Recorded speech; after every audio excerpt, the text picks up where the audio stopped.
उनके जीवन भर के लिए उनको फ्री ट्रीटमेंट दूंगा। मैं संकल्प लेकर चल रहा हूँ, यह संकल्प लेकर चल रहा हूँ। ये बात अलग है जो शिष्य अपने आप को न्यौछावर करता है। बहुत सारे लोग हैं, अब मैं किसी का भी नाम नहीं लेना चाहता। अब माता जी है, वो रोज देखती है कि ये क्या है, तुम इधर उधर घूम रहे। आज 20 साल की उम्र में भी अगर मैं कहूँ 21 फरवरी से जैसा ही अयप्पा से आया हूँ आज तक हर रोज अगर एवरेज लगा दे तो मैं 600 किलोमीटर ट्रेवल कर रहा हूँ, केवल गुरु मंदिर बनने के लिए। जो पैसा आना चाहिए और मैं काम करूं। बहुत सारे लोग, कोई लोग हंसते भी हैं कि क्या है गुरुजी, ये होता है क्या, जाता है क्या। मैं कहता हूं प्रयत्न करना मेरा काम है, कर्म करना मेरा काम है। सफलता देना नहीं देना वहां बैठा हुआ है। अगर मेरा लक्ष्य सही है, जिसका लक्ष्य अमृतमय हो वही लक्ष्मी है, जिसका लक्ष्य श्रेष्ठ हो वो अपने लक्ष्य को पूर्ण करता है, उसको भी लक्ष्मी कहा गया है। और मैं अमृतमय लक्ष्य को लेकर चल रहा हूं तो निश्चित रूप से लक्ष्मी मेरे पास आएगी। जब गुरु जी का वचन गुरु पूर्णिमा में था कि जोशी अगर मेरे आंगन में लक्ष्मी नाचती है तो अष्टोत्तर लक्ष्मी तेरे आंगन में भी लक्ष्मी नाचेगी जरूर। एक दिन इसका देव हो सकता है। मैं निराश होने वालों में से नहीं हूं, मैं हताश होने वाले में से नहीं हूं। मैं प्रयत्न आखिर दम तक करता हूं, आखिर क्षण तक करता हूं। मर जाने के लिए कभी भी मैंने ये नहीं कहा कि मैं मर जाऊं, मर तो जाऊंगा आज नहीं तो कल, लेकिन ये कार्य करके रहूंगा कि आने वाली पीढ़ी बोले कि यह मंदिर गुरु जी का है, जो डॉक्टर नारायण श्रीमाली जी के शिष्य थे उन्होंने बांधा और जिन्होंने साधना का मार्ग बताया, तपस्या का मार्ग बताया और आगे चल कर गए। मेरा एक ही कहना है, यहाँ वर्ण व्यवस्था न जाति व्यवस्था नहीं, मैं केवल एक ही कहता हूँ। मेरे 3 वचनों में एक तो मानवता ही धर्म है। मैं मानव को मानव बन के जाता हूँ, वहां जाति नहीं देखता। मानव जिसका दुख में मैं सहायता कर सका, मैं मानव हूं, मैं ही मनुष्य हूं। मनुष्य करना एक मनुष्य दूसरे मनुष्य को दुख देख सका, वो मानवता है।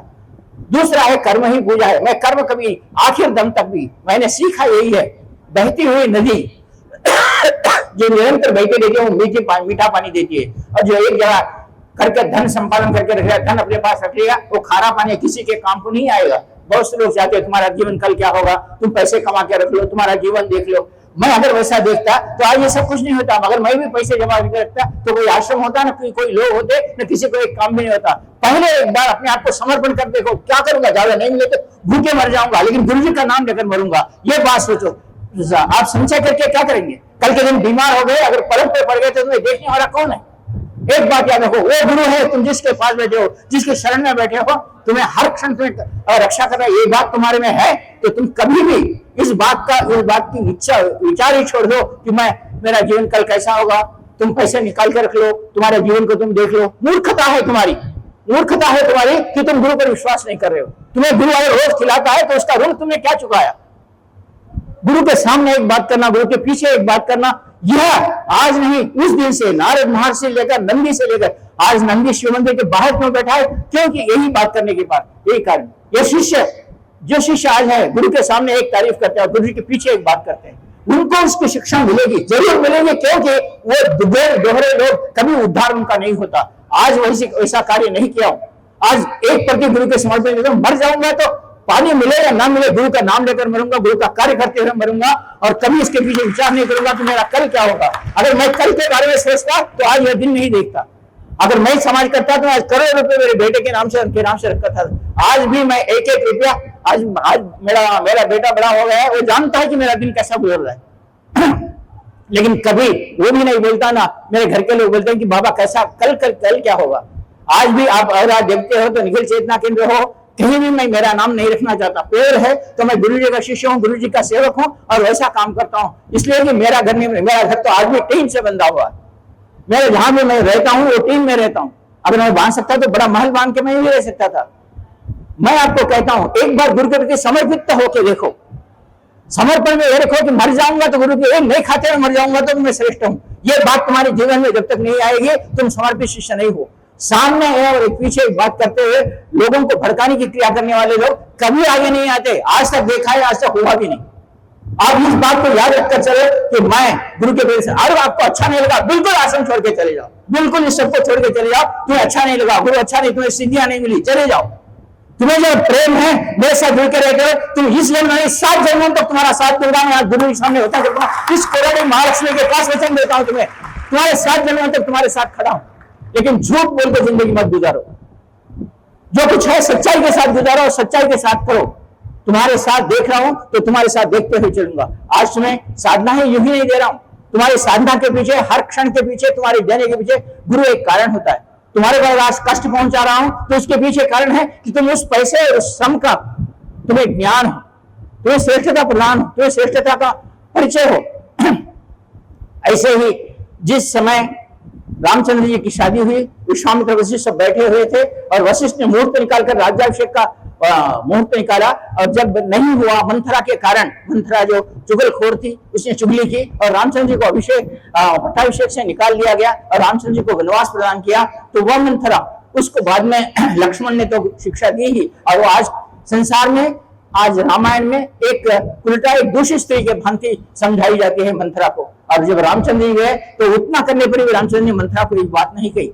और जब वनवास आए तो ऐसे ही ऋषियों ने रामचंद्र जी और सीता जी को पूछा कि इतने आपके गुरु होते भी आपको वनवास अनुभव करना पड़ा। तो रामचंद्र जी ने कहा, मुझे अगर ये वनवास देते हैं तो इसके पीछे गुरु का कोई ना कोई कार्य होगा। और उन्होंने राक्षसों का अंत करते हुए दंडकारण्य को एक अच्छा सा अरण्य बनाया। आज पांडव वनवास में गए, श्री कृष्ण के साथ गए, तो श्री कृष्ण वनवास में भी हर एक क्षण में उनके साथ थे और बाद में उन्होंने कुरुक्षेत्र युद्ध को जिताने की कार्य किया। तुम्हारे जीवन में अगर सफल बनना चाहते हो, जीवन के अंतिम क्षण तक तुम्हारे 7 पीढ़ियों को उज्जवल बनाना चाहते हो, तो एक बार गुरु जी का वचन मानकर चलो, चाहे कितने भी कष्ट आए, तुम्हारे जीवन में कुछ कमी नहीं होने दूंगा। ये मेरी बात रही। आज हम जहां आए हैं वो कराड़ी की महालक्ष्मी माता के बारे में थोड़ा सा परिचय देता हूं। सब लोगों को एक ये लगता है कि ये कोराड़ी की महालक्ष्मी माता क्या सचमुच महालक्ष्मी का अवतार है या विष्णु की पत्नी महालक्ष्मी है।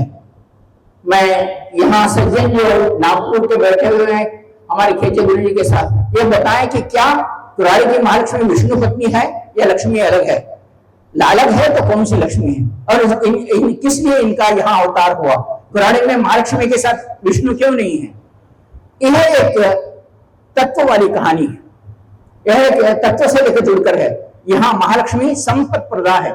संपत प्रदा का अर्थ होता है, संपत का अर्थ होता है संपन्न। संपन्न मतलब खत्म हो जाना तुम्हारे पास। जो तुम्हारे घर में खत्म हो गया उसको पुनः देने वाली संपत प्रदा, संपत्ति देने वाली, जो तुम्हारे पास नहीं है उसको पुनः देने वाली देवी को महालक्ष्मी कहा गया। और महालक्ष्मी अकेली है, यहाँ विष्णु के साथ नहीं है, आपने अगर देखा है।